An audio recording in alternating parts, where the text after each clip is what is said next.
ang mga dapat mong gawin para sa swerteng paglilipat ng bahay at mga swerteng petsa sa paglilipat ngayon. Alalahanin na ang video na ito ay para lamang sa mga may bukas na isip at lubos na paniniwala sa mga ganitong paksa. Kung ang video na ito ay hindi sang-ayon sa iyong mga naging karanasan at paniniwala, ay mas mabuting i-skip mo na lamang ang video na ito.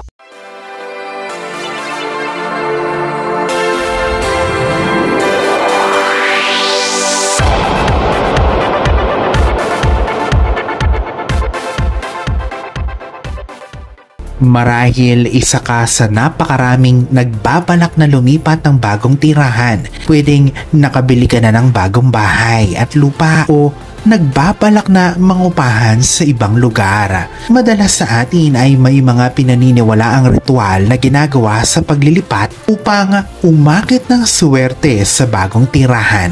Karamihan sa mga Pilipino ay sigurista, kaya naman sila din ay nagsasagawa ng mga ito dahil una, hindi naman natin alam kung anong meron sa bagong bahay na ating lilipatan. Mapakasaysayan ito o yung tinatawag na enerhiya na meron ito. Pangalawa, gusto nating maging panatag o magkaroon ng peace of mind. Kaya kung ikaw ay isang mapamahiin at naniniwala sa mga ganitong bagay, ay tapusin mo na ang video na ito. Kung ngayon ka pa lang sa channel na ito, huwag kalimutang i-like at i-share ang video na ito. Mag-subscribe ka na din. I-click ang bell at all para lagi kang updated sa mga pinakabago nating mga pampaswerte videos. Una, iwanan mo na yung mga lumang walis mo sa lumang bahay at huwag na itong dadalahin sa bagong bahay. Sa tradisyon tulad ng sa mga Chino at mga taga-India,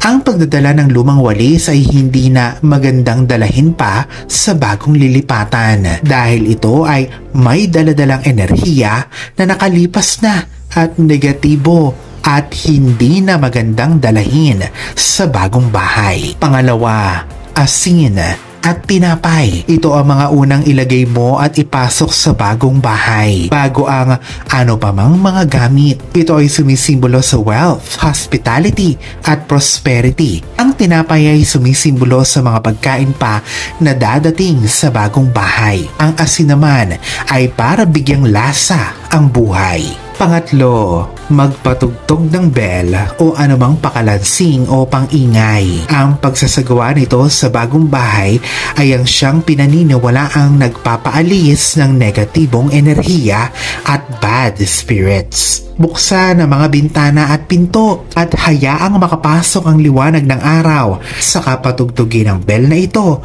na siyang sumisimbolo sa bagong simula sa bagong bahay. Ang apat, magsindi ng kandila o ng insenso. Ang smudging o pagpapausok ng insenso gaya ng sage, ito ay isang tipikal na tradisyon ng mga katutubong Amerikano. Siyang adopted ng marami bilang isang forma ng spiritual cleansing. Ang pagsisindi din ng kandilang puti sa unang gabi ay nakakatulong din. Panglima, sa India, ang pagpapakulo ng gatas na may bigas hanggang sa ito ay umapaw ay nagbibigay imahen sa bahay ng abundance sa pera at pagkain.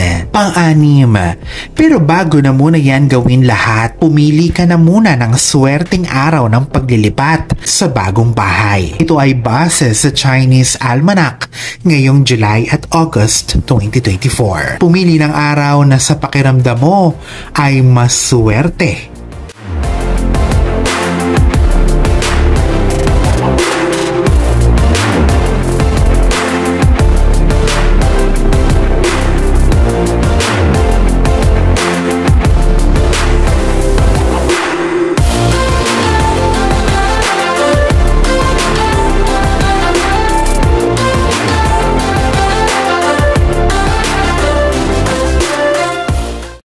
Alalahanin na sa poong may kapal pa din, nagmumula ang lahat ng pagpapala, ang kasipagan at ang kabutihan sa ating kapwa kasabay ng buo mong pananalig sa may kapal. Ang siya pa rin na dapat ay manaig. Ang mga ito ay mga gabay lamang This is Fidel Rosario. Thank you for watching.